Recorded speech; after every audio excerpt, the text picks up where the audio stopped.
আমার ড্রাইভার, আমার নাম আলমগীর হোসেন। আমি পরিবহন ব্যবসায়ী।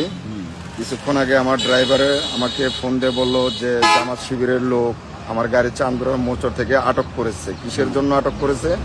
তারা আগামীকালকে তাদের সমাবেশ আছে, সমাবেশের কারণে তারা আজকে গাড়ি আটক করছে। তাই আমি বললাম যে কালকে তাদের সাথে আমি কথাও বলছি, যে তাদেরকে আমি রিকোয়েস্ট করে বললাম যে ভাই আগামীকালকে আপনাদের প্রোগ্রাম, আপনি আমার গাড়ি আজকে আটক করবেন কেন? আমার গাড়ির উপরে আমার সংসার নির্ভর করে, আমার ফ্যামিলি নির্ভর করে, আপনি আমার গাড়িটা কেন আটক করলেন?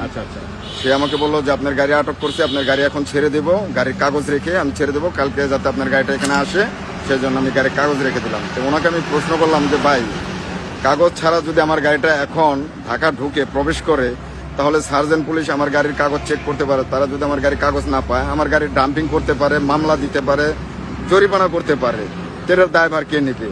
সে আমাকে উত্তর দিল যে আমাদের এত কিছু জানার সময় নাই, আপনার গাড়ি কালকে মিটিং এ যাইতে হবে, এটাই আমাদের কথা।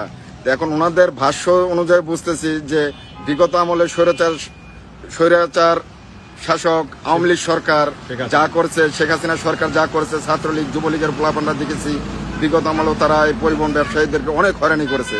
বিগত আমলে তারা জোরপূর্বক ভাবে তারা গাড়ি নিয়ে গেছে, ভাড়া দেয় নাই, এগুলার অনেক আমরা ক্ষতিগ্রস্ত হয়েছি। এখন এই 5ই আগস্টের পরে এখন যদি জামাত ইসলামের লোকজন যদি এই ধরনের কার্যকলাপ করে, তাহলে আমরা পরিবহন ব্যবসা কিভাবে করব আপনারাই বলেন। আমার অভিযোগ আপনাদের কাছে, তারা যাতে এই ধরনের আমরা পরিবহন ব্যবসা যারা করি, সে বিএনপি হোক, জামাত হোক বা যে অন্য আদার্স যে কোনো রাজনৈতিক দল হোক, আমাদের পরিবহনে তারা যাতে হস্তক্ষেপ না করে, এটাই আমার সবার কাছে অনুরোধ। ঘটনাটা কখন? এটা আমাকে আমার ড্রাইভার মোটামুটি 11:30টার দিকে ফোন দিয়েছে। আপনার ড্রাইভারের নাম কি? আমার ড্রাইভারের নাম হয়েছে মোহাম্মদ মিঠু। এরকম কি গাড়ি আরো দু একটা এরকম? হ্যাঁ, আরো অনেক গাড়ি আটক করছে, আমি ইনফরমেশন পাইলাম, আরো অনেক গাড়ি তারা আটক ব্যানারে চলে আপনার গাড়িটা? আমার এখন আপনারা বলতেছেন যে কোন ব্যানারে, এখন ব্যানার কর্তৃপক্ষ যদি আমাকে প্রশ্ন করে যে আপনি আমার ব্যানারের নাম বলেন কেন, আমার ব্যানারে তারা সমস্যা করতে পারে, এর জন্য আমি ব্যানার না, এটার জন্য আমি ব্যানারের নাম বলতে চাই না। আমি পরিবহন ব্যবসায়ী, আপনারা তথ্য নিয়ে দেখেন, মানে বিভিন্ন ব্যানার থেকে। হ্যাঁ, বিভিন্ন ব্যানার থেকে।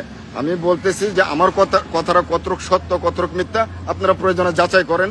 আপনারা চান্দুরা ইনফরমেশন নেন যে চান্দুরা জামাত শিবিরের লোকজন কোথায় আছে? চান্দুরা মুচরে আছে আমার গাড়ি, গাড়ির কাগজটা নিয়ে নিছে, তারা গাড়ির কাগজ রেখে গাড়ি ছেড়ে দিছে, বলছে কালকে সকালে বা আজকে রাত্রে গাড়ি তাদের হেফাজতে নিয়ে দিতে, আজকে চলার জন্য সে আমাকে অনুমতি দিছে। কিন্তু আমার গাড়িটা এখন ঢাকা যাবে, আমি গাড়ি কিভাবে চালাবো?